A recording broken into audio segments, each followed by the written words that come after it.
ते आज नाही, आज असतं ते उद्या नाही. तसे सगळ्या घडामोडी झाल्या, सगळ्या सहकाऱ्यांचा आग्रह झाला आणि त्या आग्रहामधून माझी उमेदवारी शेवटच्या क्षणाला त्या ठिकाणी आम्हाला करावी लागली. खरं तर आम्ही काँग्रेस पक्षाकडेच भैयासाहेब सांगितलं की मला या ठिकाणी उमेदवारी द्या, परंतु काही कारणास्तव तो निर्णय झाला नाही आणि मी फॉर्म भरतानाही इंडियन नॅशनल काँग्रेसचाच फॉर्म भरला भैयासाहेब. परंतु माझा फॉर्म एबीच माझ्यापर्यंत पोहोचू न शकल्यामुळे माझा फॉर्म अपक्ष त्या ठिकाणी झाला आणि म्हणून खऱ्या अर्थाने हे सगळं मागच्या 7-8 दिवसात जे रामायण या ठिकाणी मीडियाच्या माध्यमातून, सोशल मीडियाच्या माध्यमातून झालं त्याचं पार्श्वभूमी ही आहे.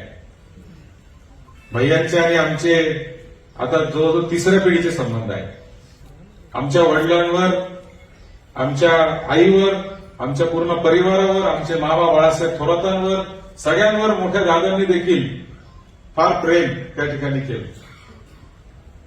आमचे आजोबा भाऊसाहेब थोरात आणि ते सुद्धा मित्र होते. त्याच्यानंतर भैयांचे आणि आमच्या वडिलांचे, भैयांचे आणि थोरात साहेबांचे देखील अतिशय जिव्हाळ्याचे संबंध सातत्याने राहिले आणि त्यांच्या माध्यमातून नंदुरबार जिल्ह्यामध्ये एक एकंदरीतच सगळीकडेच आमचे अतिशय गौरवाचे संबंध राहिले आणि आता रामबाबूच्या माध्यमातून 3ऱ्या पिढीमध्ये हा संबंध खऱ्या अर्थाने आमचा पुढे चाललेला आहे. मागचे 20 वर्ष संघटनेच्या माध्यमातून काम केल्यानंतर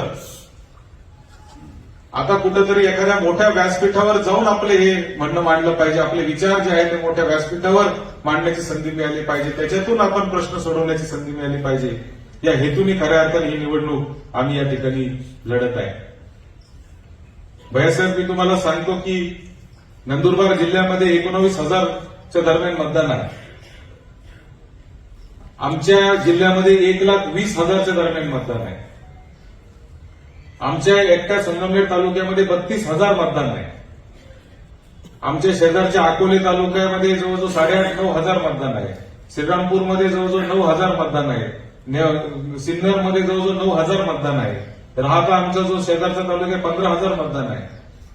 इतकं मतदान आमच्या भागामध्येच आहे. तर मला लोक प्रश्न विचारतात की तुम्ही एवढं फिरता कशाला? कशाला तुम्ही नंदुरबारला जाताय? कशाला तुम्ही अक्कलकुव्याला जाताय? कशाला तुम्ही धडगावला जाताय? आणि म्हणून मग त्यावेळेस मी सांगत असतो की ही निवडणूक आमच्यासाठी काय फक्त मतदान घेऊन निवडून येण्यापुरती निवडणूक नाही. मागच्या 15 वर्षात माझ्या वडिलांनी जो ऋणानुबंध या मतदारसंघातल्या लोकांशी केलेला आहे, अगदी धडगावपासून इथं अक्कलकुव्याचं लोक बसलेले आहेत. अक्कलकुवा धडगावपासून ते अहिल्याबाई होळकरांचं जन्मगाव असलेल्या चोंडीपर्यंत 550 किलोमीटरचा हा मतदारसंघ आहे.